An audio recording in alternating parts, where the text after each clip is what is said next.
தமிழர்க்கென்று தனிப்பெருமை உண்டு. உலகத்திற்கு திறமைகளை வழங்குவதில் முதலில் இருப்பது தமிழினம்.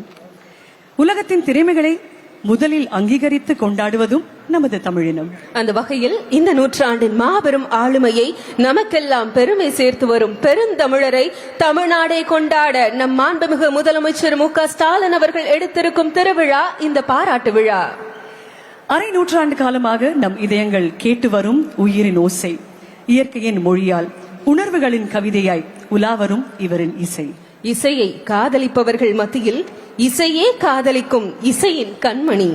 50 ஆண்டுகளாக உலகையே விரும்பி கேட்க வைத்து இப்போது ஒட்டுமொத்த உலகையே திரும்பி பார்க்க வைத்தது இவர் கொடுத்த சிம்பனி. 1000க்கும் மேற்பட்ட திரைப்படங்கள், 8000க்கும் மேற்பட்ட பாடல்கள், ஆயிரக்கணக்கான இசை நிகழ்ச்சிகள், 5 தேசிய விருதுகள். ஒரு மனிதர், ஒரே மனிதர். அவர் என்ன சாதாரண மனிதரா?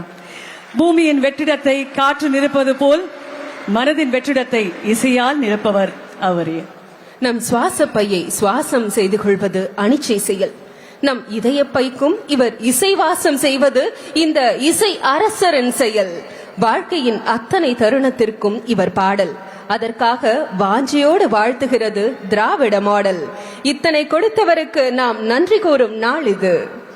அரசரை வாழ்த்தும் இந்த நாளில் சிம்பனி சிகரம் தொட்ட தமிழர் இசைஞானி இளையராஜாவின் பொன்விழா 50ஆம் ஆண்டு பாராட்டு விழாவிற்கு வருகை தந்திருக்கும் அனைவரையும் தமிழக அரசின் சார்பாக வருக வருக என்று மீண்டும் அன்புடன் வரவேற்கிறோம். 50 ஆண்டுகள் தமிழர்களின் சுவாசத்தோடு கலந்தது, நேசத்தோடு இல்லங்களில் நுழைந்தது, காதலோடு உள்ளங்களில் நிறைந்தது, கனவுகளுக்கு ரெக்கை தந்து பறந்தது இவர் இசை. அது காற்றின் வழியே நாம் கேட்கும் இயற்கையின் மொழி.